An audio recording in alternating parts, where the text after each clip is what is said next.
But first, right now on the WHAS11 team, breaking news begins our newscast. A large section of the Gene Snyder Freeway is shut down right now in eastern Jefferson County. A crash has all of the northbound lanes of the Gene Snyder Freeway closed at the LaGrange Road exit.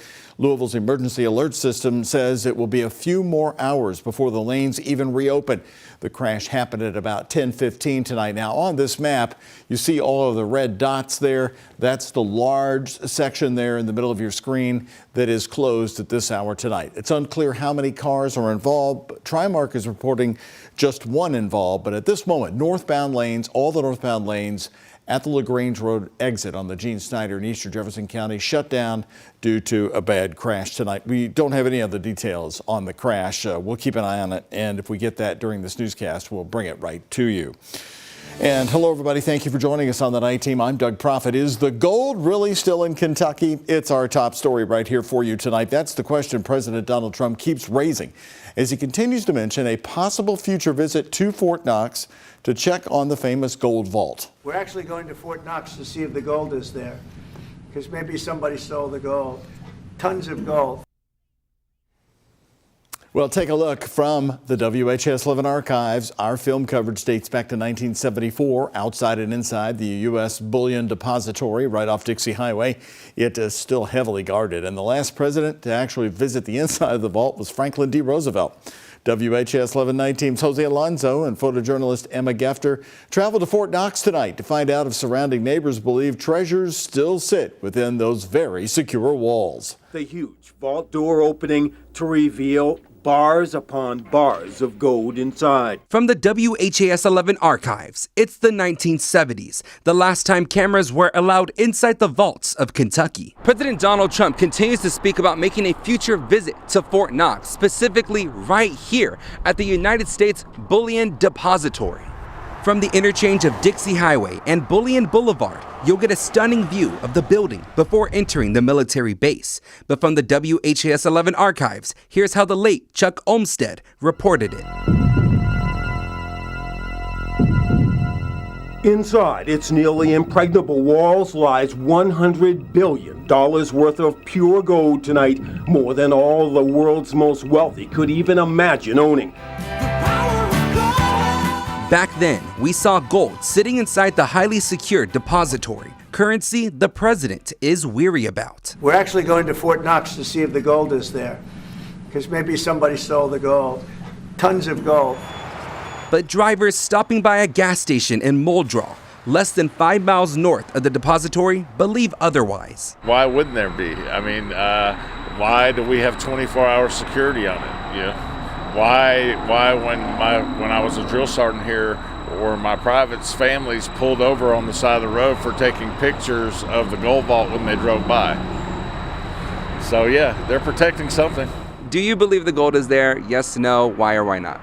Oh, I think the gold is still there. I mean, how could they ever get it out unless somebody tunneled? I was thinking the other day, how would somebody get the gold out of there? They'd have to tunnel, and I don't think that's ever happened. The mineral's fame also spilling over into the city of Radcliffe, just south of Fort Knox. Yeah, you know, we even have a hotel in our community named after the Gold Vault Inn. If you're from this area, or you've been stationed here at Fort Knox, or you've watched movies, you know, you've heard of Fort Knox. Mayor J.J. Duvall showing us a replica gold bar he owns. This is from 1992. The Radcliffe Fort Knox Tourism Commission used to pass these out. The Gold Vault is just something that we've just grown up around and been accustomed to.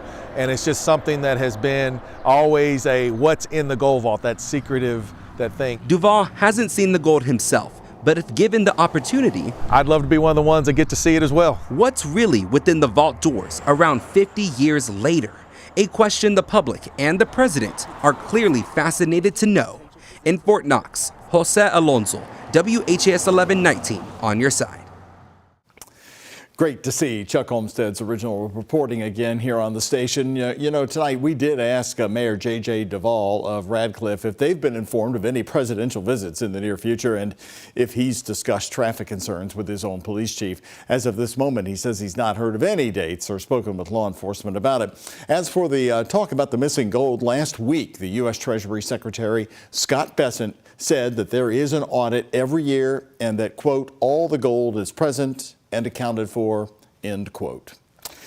Right here tonight, federal employees are now staring down a midnight deadline. We're about 50 minutes away from that now. Emails sent to employees from Elon Musk's government agency gave them until midnight tonight to respond to an email. The email asked them to start describing their job duties over the past week. Failure to respond will be taken as a resignation notice. It comes as thousands of workers were already terminated by the Trump administration today. There was a lot of genius in sending it. We're trying to find out if people are working. If people don't respond, it's very possible that there is no such person or they're not working. Leadership at the Treasury Department telling employees to comply and respond by the deadline. But the newly appointed Director of National Intelligence, Tulsi Gabbard, telling employees because of the sensitive and often classified nature of their jobs, they should not respond. Federal unions filing a lawsuit calling this move unlawful and asking a judge to immediately block the Trump administration from continuing to fire employees. Right now here at 11 across Kentucky, and it's a chilly night, but not as cold as we've been seeing for most of this winter time. And Chief Meteorologist Ben Pine is here with me on the night team. Ben, what can we expect in the morning? Yeah, cool and dry out there now. Doug, temps in the 40s and 50s, and out the door tomorrow morning we'll be starting off in the lower 40s, maybe a few sprinkles or a few light rain showers before sunrise. Currently looking at 54 degrees in Louisville and some showers flying mainly off to our north, seeing a little bit of that up around North Vernon and Jennings County. But notice a few of these light showers passing on through, especially the northern half of the area. That's at 4 a.m. though, so it looks like it's long gone before sunrise. And sunshine tomorrow, and temperatures topping out in the upper 50s and lower 60s, about 10 degrees above average. Almost a little spring-like feel out there for your Tuesday afternoon. So for tonight, a couple of those sprinkles out there, low 41 degrees, noon 52, and plenty of sunshine tomorrow as we head up to around 60 degrees. We're going to show you some nice pleasant weather to continue as we wrap up February and head into our first weekend of March coming up. Ben, thank you. More of our top stories after the deadly flooding last week. The waters of the Ohio River have receded. This is our Sky 11 drone surveying the waterfront area of downtown Louisville just this afternoon. This is brand new video, aftermath of the week of flooding on the Ohio River banks, bringing up trash and debris from all around the river, leaving it for Louisville to pick up.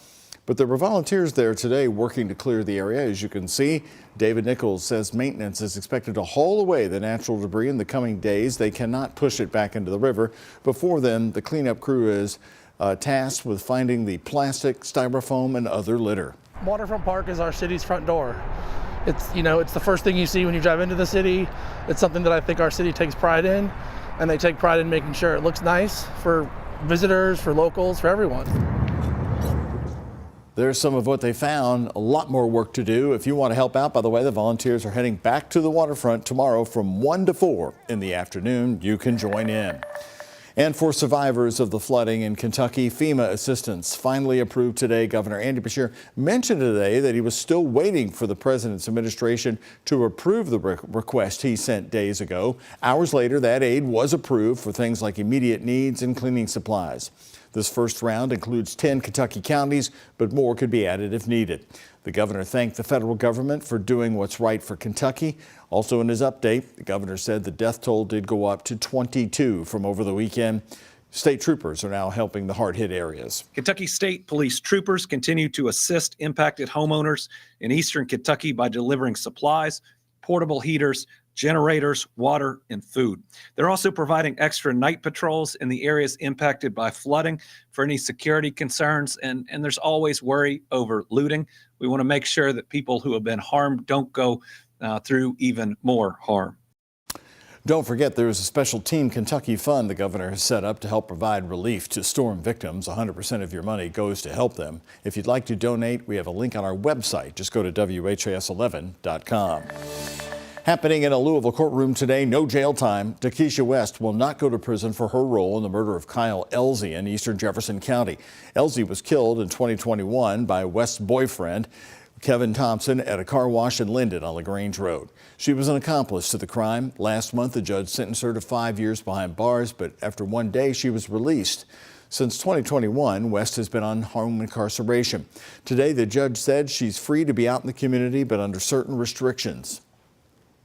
I want you to do an assessment, all right? I want you to do a mental health assessment. I want you to do a drug assessment, and I want you to do an alcohol assessment, okay? An assessment just lets you know where you stand. After the verdict, Deborah Elsie, Kyle's mother, sat in the courtroom surrounded by family members, visibly emotional. West's stepmother gave Elsie a hug. West is required to maintain full-time employment.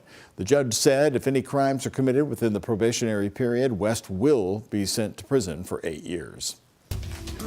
A Louisville couple is accused of using a local company's credit card to spend thousands of dollars on vacations. According to court documents, Amanda West worked at Athletics Sports Group. That's on Planside Drive in Jeffersontown.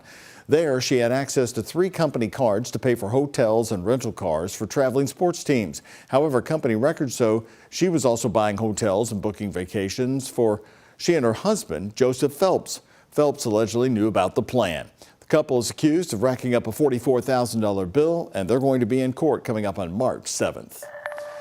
News since 6 o'clock tonight, the Louisville Catholic Sports Hall of Fame celebrating their 2025 class of inductees with some well-known names.